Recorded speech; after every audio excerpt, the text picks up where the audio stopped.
Oke, let's go. Kita jalan lagi. Oke. Selamat kujabani apalagi gandong. Wih.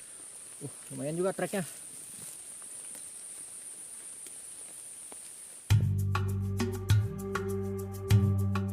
Setelah break cukup lama di pos 2, lantas kami melanjutkan langkah kaki kami menuju pos 3. Hujan yang membasahi sebagian besar area di sekitar Gunung Slamet membuat jalur yang kami lalui terasa cukup licin. Beruntung, kontur tanah di jalur ini tidak begitu terjal. Bahkan trek dari pos 2 ke pos 3 dapat dikatakan landai. Sangat cocok untuk Ray yang notabene pendaki pemula. Hehe. Perpaduan trek landai dan hutan berlumut menjadi pemandangan yang terasa begitu syahdu di jalur pos 2 menuju ke pos 3. Sesekali kabut juga menyelimuti area di sekitar jalur pendakian. Kami pun berhenti ketika kabut dirasa membatasi jarak pandang kami. Banyak pendaki yang memaksakan perjalanan ketika jalur yang dilaluinya tertutup kabut dan tidak aman untuk jarak pandang. Alhasil pendaki tersebut kehilangan arah, bahkan yang lebih parahnya lagi jika sampai terperosok ke jurang. Kalau sudah begini yang disalahkan ujung-ujungnya setan lagi. Padahal hal tersebut bisa terjadi akibat kecerobohan pendaki itu sendiri. Waktu semakin senja tatkala kami masih menjajal trek di pertengahan jalur antara pos 2 menuju pos 3. Tolong, kaki saya sakit. Hal tersebut memaksa kami untuk memacu lutut kopong kami agar bekerja lebih keras. Walau lutut ini terasa gemetar akibat udara gunung yang sedari tadi menusuk. Dan benar saja, kami tiba di pos 3 lebih cepat dari waktu yang diperkirakan. Tadi perkiraan kami pukul setengah 6 sore saat kami tiba di pos 3. Ternyata kami bisa sampai di pos 3 pada pukul 5 kurang 5 menit. Jateng nih bos. Pemula tap jateng.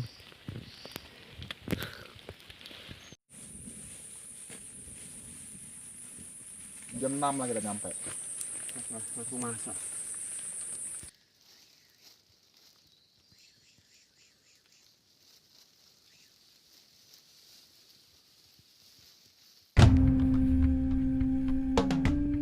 Berhubung hari sudah mulai petang, kami pun tidak berlama-lama di pos 3.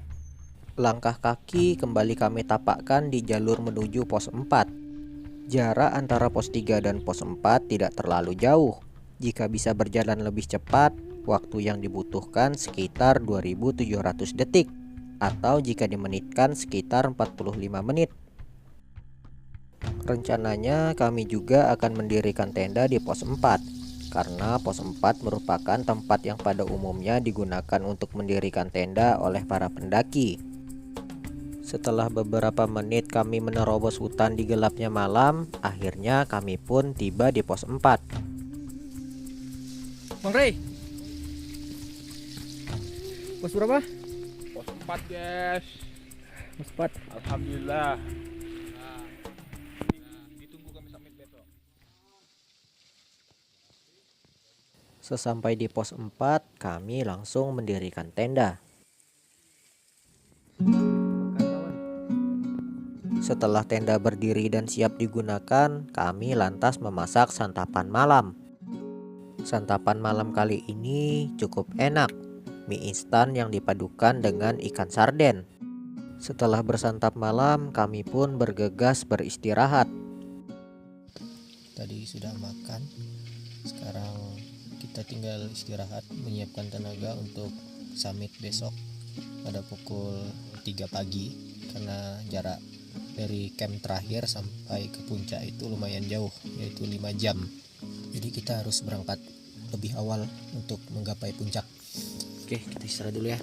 Semoga besok cuacanya cerah karena kita tadi diguyur hujan seharian dalam pendakian ini. Semoga besok cerah, cuacanya mendukung, kita mendapat view yang bagus. Amin ya robbal alamin. Oke, bye.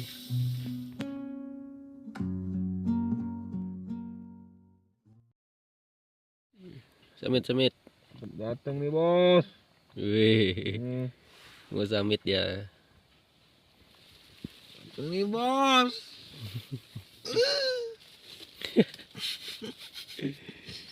Persiapan summit.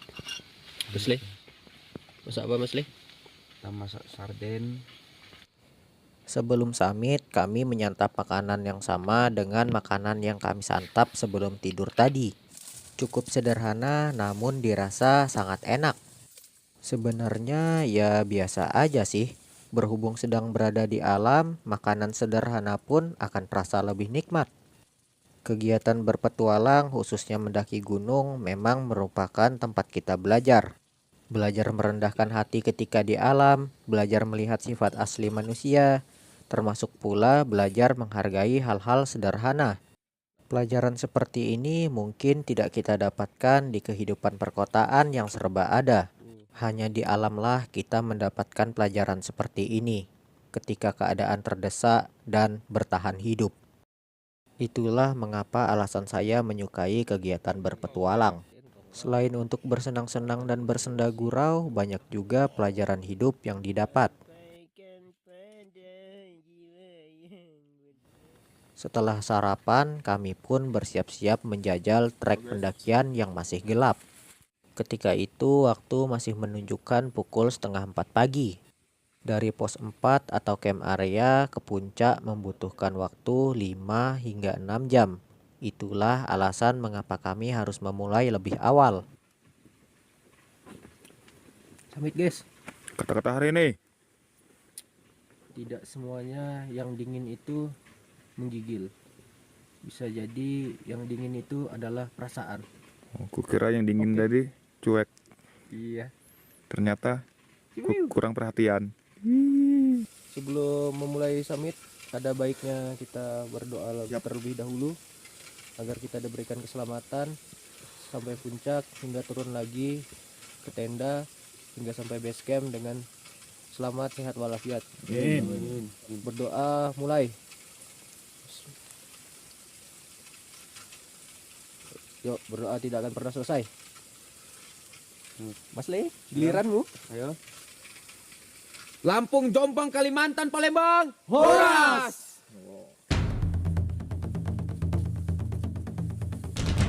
Perjalanan summit kami mulai pada pukul 3.30 dini hari. Sebenarnya ini agak telat, karena sebelumnya summit kami jadwalkan pada pukul 3 dini hari. Tapi ya sudahlah, kami pikir juga ini cuma telat setengah jam. Kami memulai summit dari camp area dengan ketinggian 2448 mdpl menuju puncak Gunung Slamet yang mempunyai ketinggian 3428 mdpl.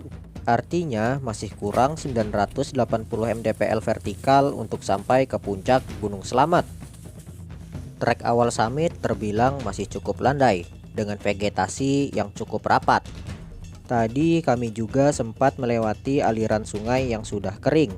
Awalnya kami mengira cuma bekas aliran air, tapi kok gede seperti sungai. Oke guys, kita lagi break summit. Oksigennya cukup tipis di sini, membuat kita sedikit kelelahan. Kemudian di sana,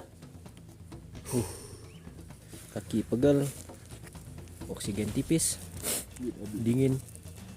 Ini Bang Re. Di tengah-tengah perjalanan saya merasa sedikit pusing. Sebenarnya rasa pusing ini sudah saya rasakan di tenda saat hendak memulai summit. Namun rasa pusing itu saya abaikan begitu saja. Perkiraan saya rasa pusing ini disebabkan oleh kurangnya waktu tidur. Mengingat tadi malam saya memulai tidur agak telat dari yang lain. Aman bang? Aman?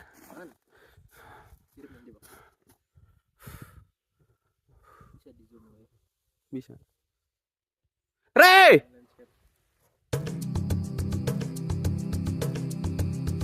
Setelah meredakan rasa pusing dengan beristirahat sejenak, saya dan kawan-kawan kembali membulatkan tekad untuk menjajal trek summit.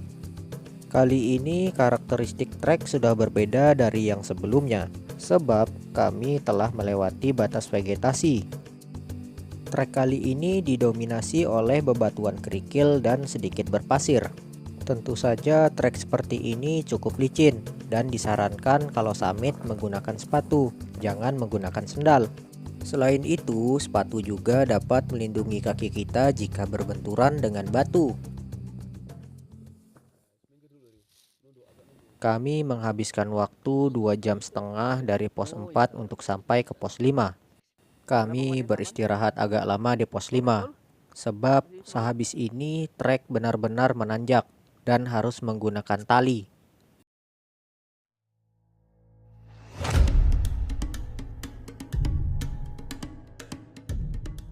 Tidak jauh dari pos 5, kami memulai pendakian menggunakan tali. Di trek ini bebatuan yang diinjak cukup labil. Itulah mengapa sebabnya harus menggunakan tali. Tak jarang batu yang kami injak menjadi longsor.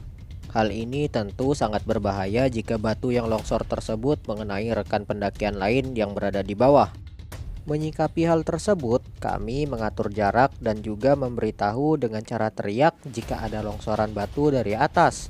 Bayangkan saja jika ada batu segede galon mengenai kepala, pasti kepalanya menjadi hilang.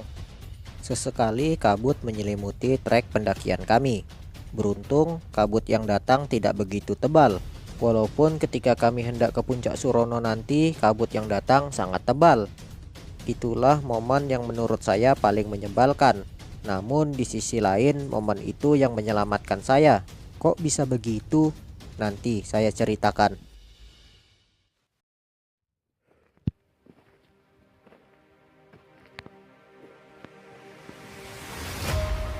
Setelah cukup lama berjibaku dengan tali temali, akhirnya kami menginjakkan kaki kami di puncak Gunung Slamet, atap tertinggi Jawa Tengah.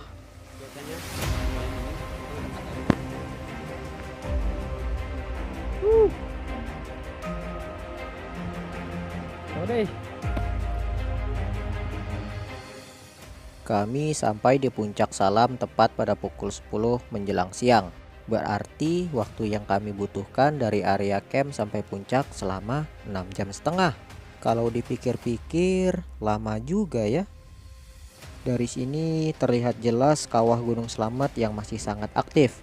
Maka dari itu disarankan untuk menjaga jarak dengan bibir kawah ketika berfoto-foto. Setelah bersuah foto di puncak Salam, kami bergegas untuk melanjutkan perjalanan ke puncak Surono. Tapi seperti yang saya katakan tadi, kami diserang oleh kabut tebal. Entah dari mana datangnya, kabut ini bak hal yang misterius. Di sisi lain gunung, kami masih melihat langit yang cerah. Namun, di sisi tempat kami mendaki, kabut begitu tebal. Tidak mengambil resiko, akhirnya kami pun putar haluan.